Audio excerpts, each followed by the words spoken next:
My topic is Le Chatelier's principle,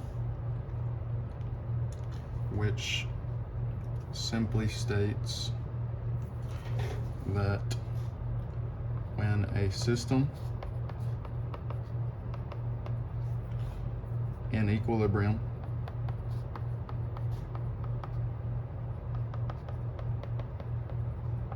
is disturbed,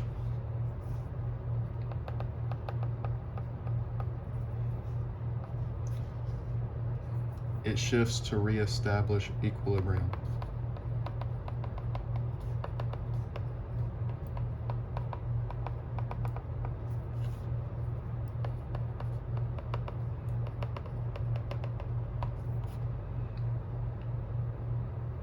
That is it in simple terms, and there's three things that will affect the equilibrium shifts, which is concentration, temperature, and pressure.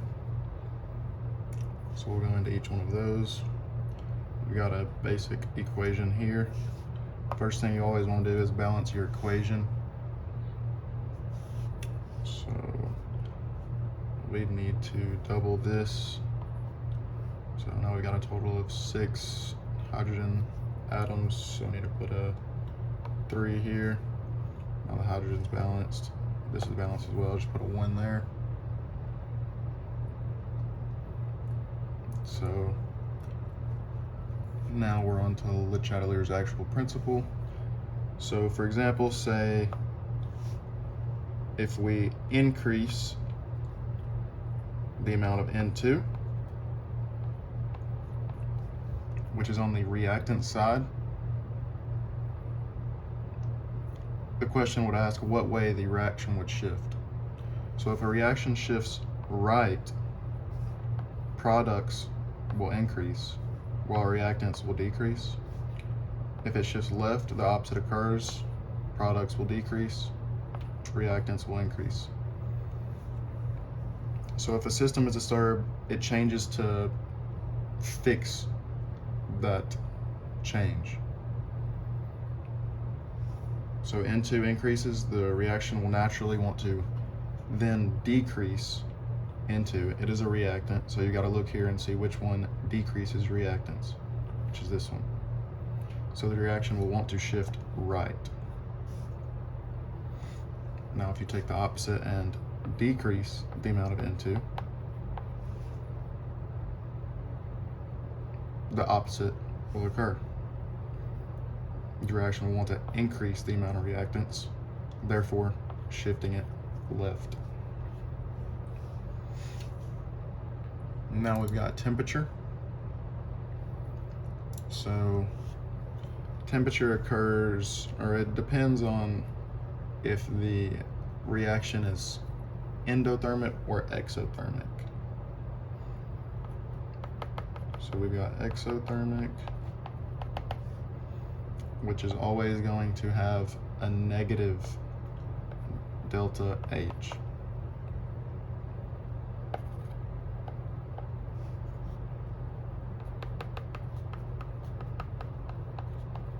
Endothermic,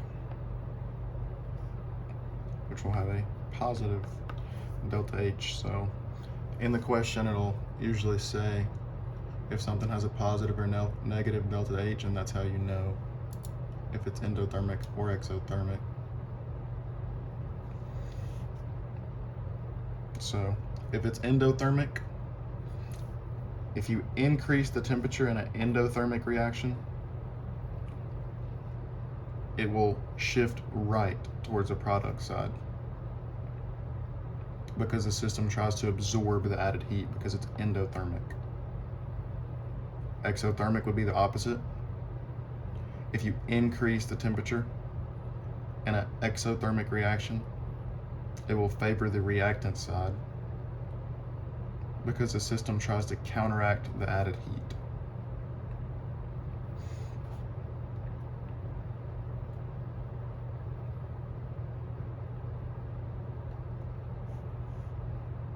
Now moving on to pressure. Usually you'll have like a volume of a container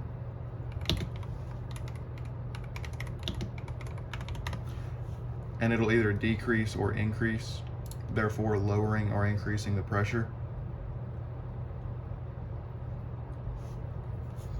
So this one, say we write this basic equation again.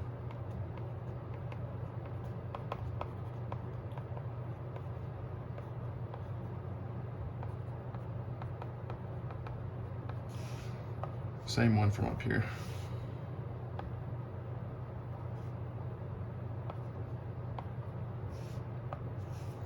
Pressure depends on which side of the equation has the most coefficients present in the gas state.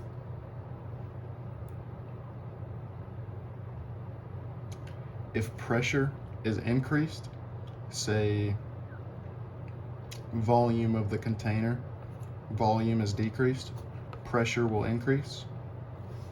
So the reaction will want to shift to the side with the least amount of gas moles present, trying to counteract that change. So if the pressure increases in this reaction, it will shift right towards the side with only 2 moles of gas, compared to, add these together, 4. So now we've got number 10 from the practice exam.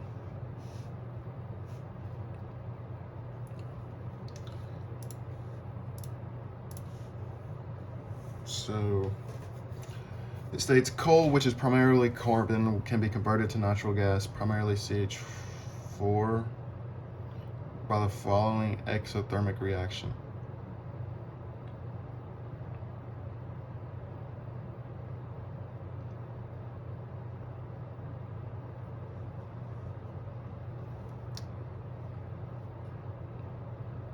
All right, so the reaction is already balanced for us.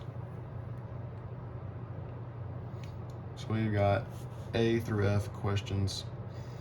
I'm just gonna rewrite it down here.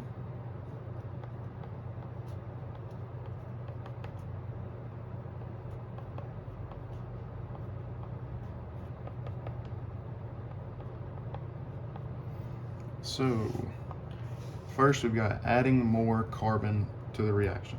So carbon is on the reactant side. If we add carbon, which is a reactant, it will want to counteract that change.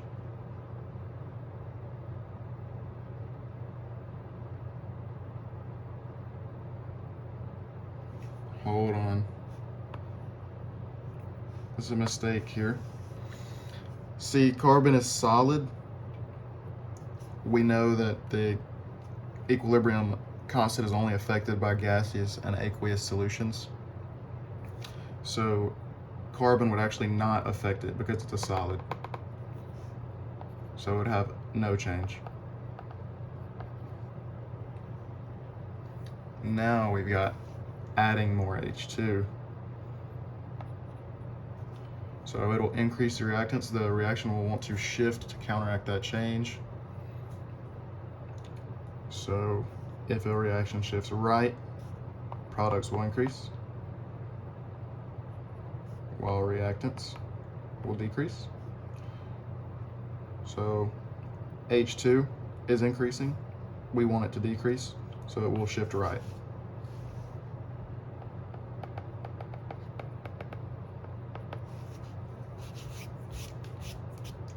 So now we've got raising the temperature.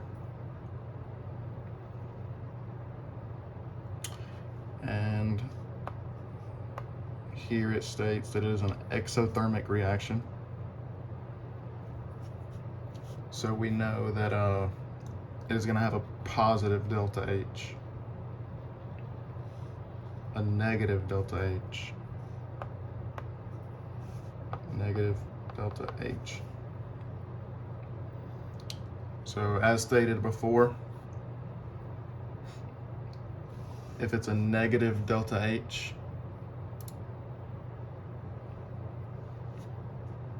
increasing the temperature will shift towards the reactant side. to try to counteract the added heat.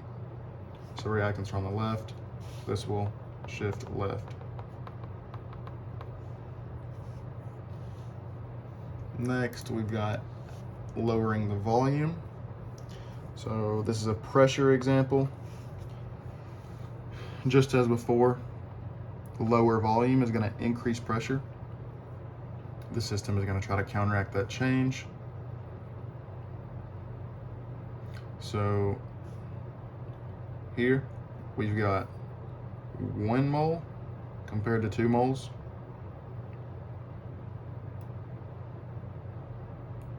So it's going to shift left.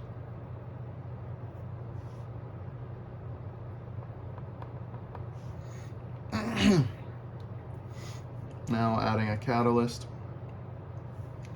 that will never change equilibrium. It only speeds up the reaction. It speeds up the reaction going to products, but also coming to reactants at the same rate. So it doesn't actually affect equilibrium. Now we've got an inert gas. Inert gas, such as neon, or it could also be, most of the time, any of the noble gases, so helium, neon, argon, krypton, xenon, radon. And adding an inert gas such as those, they're noble gases, so they won't actually react with anything. So it will have no change on the equilibrium. And that is it.